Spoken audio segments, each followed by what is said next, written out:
یہ ایک رویہ آپ کو سارے کفار میں ملے گا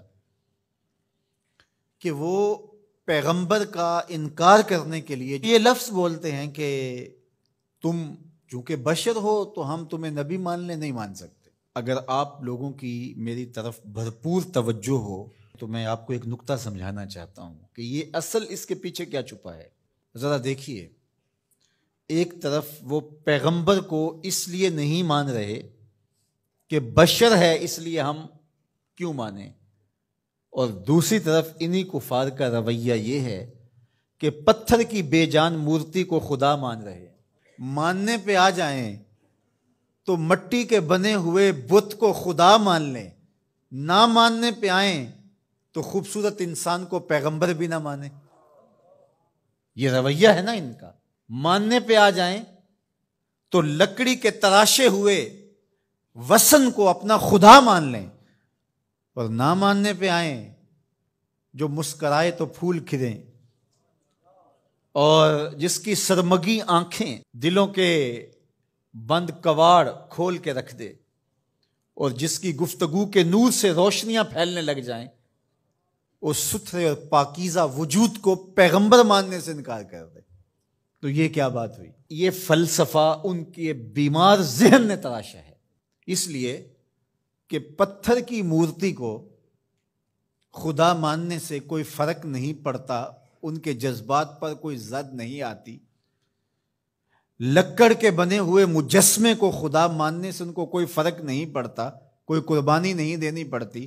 وہ پتھر کی مورتی، وہ آٹے کا بنا ہوا معبود باطل ان کی زندگی میں دخیل نہیں ہوتا، ان کو کسی کام سے روکتا نہیں ہے۔ وہ چوری کریں، وہ ڈاکہ کریں، وہ تکبر میں غرور میں بھرے ہوئے زندگی گزاریں، وہ کسی کا حق غصب کریں، کسی کا گھر لوٹیں، کسی کی عزت پہ حملہ آور ہوں، وہ ان پر کوئی قدغن نہیں لگاتا، اس لیے کہ وہ بے جان مجسمہ ہے۔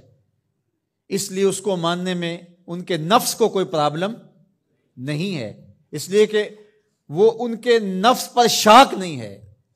اور پیغمبر کو ماننے کا مطلب یہ ہے کہ پھر پیغمبر کی ماننا پڑے گی، اور پھر یہ بری عادتیں چھوڑنا پڑیں گی، اس لیے ان کا نفس مانے ہوتا ہے پیغمبر کو ماننے سے۔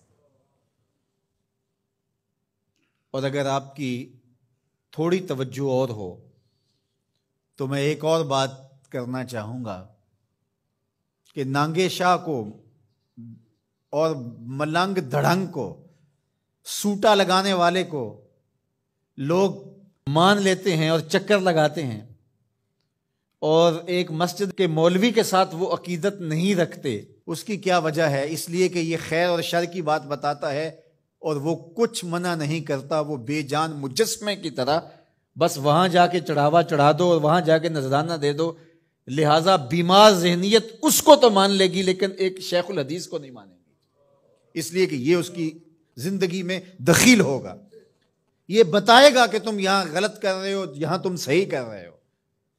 تو یہ ماننا نہ ماننا انسان کے اپنے نفس کا ہوتا ہے یہ۔ اس لیے ایک طرف تو پتھر کی مورتیوں کو مان رہے ہیں اور ان کو خدا مان رہے ہیں، اور نبیوں کا اس لیے انکار کرتے ہیں کہ تم بشر ہو اس لیے نہیں مان رہے، یعنی ہمارا کرائٹیریا یہ ہے، ہمارا معیار یہ ہے کہ ہم جو ہے وہ کسی بشر کو نبی نہیں مان سکتے۔ تو جب اتنا تمہارا معیار ہے تو پتھر کو خدا کیوں مان رہے ہو؟ مٹی کے مجسمے اور مادو کو خدا کیوں مان رہے ہو؟ تو اصل پیچھے بیمار ذہنیت ہے، اور وہ یہ کہ اس کو اس لیے مان رہے ہیں کہ وہ ان کی زندگی میں دخیل نہیں ہے، وہ ان کے اعمال پہ قدغن نہیں لگاتا، ان کو خیر اور شر کی تمیز نہیں بتاتا، ان کو برائی سے روکتا نہیں، ان کی بدکاریاں بھی چل رہی ہیں اور ان کے معبود باطل کے سامنے جو ہے وہ سجدے بھی چل رہے ہیں، وہ نہیں روکتا۔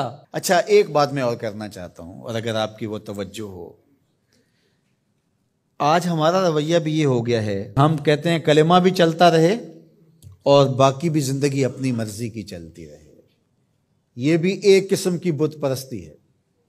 قرآن مجید میں اس مضمون کو ذرا دیکھ لیجئے۔ افرأیت من اتخذ الہہ ہواہ، آپ نے اس شخص کو دیکھا اپنی خواہشات کو ہی اس نے اپنا معبود بنایا ہوا ہے۔ دین من مانی کا نام نہیں ہے، بلکہ یہ اپنے محبوب کے لیے اپنی خواہشات کو ترک کرنے کا نام ہے، لیکن ہم اپنی خواہشات کے بندے ہیں، ہم دین بھی اپنی خواہشات کے مطابق اختیار کرتے ہیں۔